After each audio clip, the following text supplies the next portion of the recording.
மாதத்துக்கு உண்டான சிறப்புகளை பற்றி பார்ப்போம். வீடியோக்குள்ளே போகலாம். மாசி மாதம் அப்படிங்கிறது சூரியனுடைய சஞ்சாரத்தின் அடிப்படையில் 11வது மாதமாக நம்மளுடைய முன்னோர்கள் அதை எடுத்து வச்சுருக்காங்க. மாசி அப்படிங்கிற மாதம் 11வது மாதம் அப்படின்னு எடுத்து வச்சுருக்காங்க. இது ஏன் அப்படின்னு கேட்டிங்கன்னா, இந்த மாதம் ஒரு புனித நீராடுறதுக்கும், முன்னோர்களுக்கு திதி தர்ப்பணங்களை கொடுக்கறதுக்கும், மந்திர உபதேசங்களை பெறுறதுக்கும், அதே மாதிரி பார்த்துக்கிட்டிங்கன்னா புதிய கலைகளை கற்றுக்கொள்வதற்கும் இந்த மாதம் ரொம்ப ஏற்புடைய ஒரு மாதமாக சாஸ்திரத்தில் சொல்லப்பட்டிருக்கு.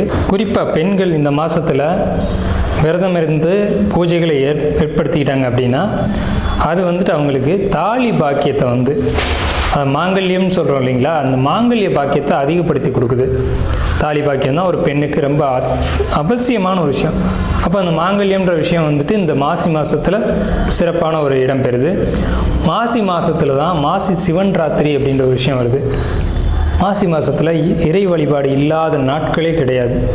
எல்லா 30 நாளுமே இறை வழிபாட்டுக்கு உகந்த நாட்கள் தான். அதில் இந்த ஹோலி பண்டிகை கொண்டாடுறதா இருக்கட்டும், சிவராத்திரியாக இருக்கட்டும், இந்த மாதிரி மாசி அமாவாசைக்கும் மாசி பௌர்ணமிக்கும் விசேஷங்கள் அதிகம். இதில் திருமால் மகாவிஷ்ணுவா அவதாரம் எடுத்த ஒரு மாதம் திருமால் மகாவிஷ்ணுவா அவதாரம் எடுத்த மாதம் மாசி மாதம்தான்.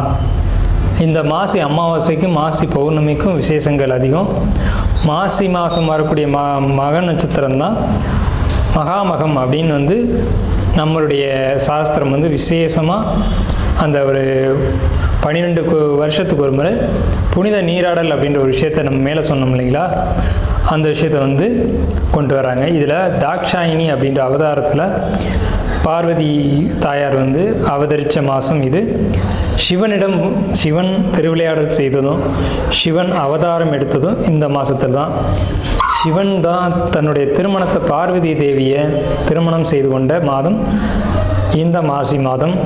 ஸோ இந்த மாதிரி எண்ணற்ற சொல்ல முடியாத ஏகப்பட்ட விசேஷங்களை கொண்ட மாசி மாதம். குறிப்பாக சொல்லணும்னா 12 மாதங்களுக்கும் 12 தனித்துவம் வாய்ந்த சிறப்புகள் உண்டு. இருந்த போதிலும் மாசி மாதத்துக்குன்னு உள்ள சிறப்புகளை நம்ம மேலே பார்த்துட்டோம். ஹஸ்த நட்சத்திரக்காரங்க மாசி மாதத்துக்கு உண்டான சிறப்பான பொதுவான ராசி பலன்கள்.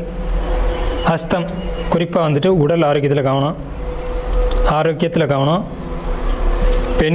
பெண்களை பொறுத்த வரைக்கும் இருதயம், வயசானவங்களை பொறுத்த வரைக்கும் ஒரு குறிப்பிட்ட வயசுக்கு மேலே போயிடுச்சுன்னா கால் மூட்டு வலி இது போன்ற பிரச்சனைகள் இருக்கும்.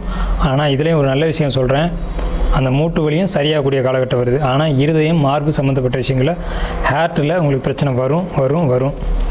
இது சம்மந்தமான பாதிப்புகள் ஏற்படும். உடன் பிறந்தவங்கள்ட்ட நீங்கள் அனுசரித்து போகணும். பக்கத்து வீட்டுக்காரங்கள்ட்ட நீங்கள் அனுசரித்து போகணும். உங்களால் பிரச்சனைகள் வரணும். பொதுமக்களுடைய பாதிப்புகள் உங்களை தேடி வரும். தான் பிரச்சனை உண்டுன்றதோட நீங்கள் இருங்க. தேவையில்லாத பிரச்சனைகள் நீங்கள் இழுத்துக்காதீங்க. பப்ளிக் பிரச்சனைகளை நீங்கள் தலையிடாதீங்க. சோசியல் மீடியாவில் நீங்கள் போக வேண்டாம். சோசியல் மீடியா சம்மந்தப்பட்ட பிரச்சனைகள் வரும். ஆன்மீகம் சம்மந்தப்பட்ட விஷயங்களில் பயணங்கள் உங்களுக்கு கண்டிப்பாக உண்டு. அதே மாதிரி உங்களுக்கு தன வரவு இந்த மாதம் மிகுதியாகவே இருக்கும். பொருளாதாரத்தை பொறுத்த வரைக்கும் உங்களுக்கு ஒரு நல்ல முன்னேற்றம் இருக்கும்.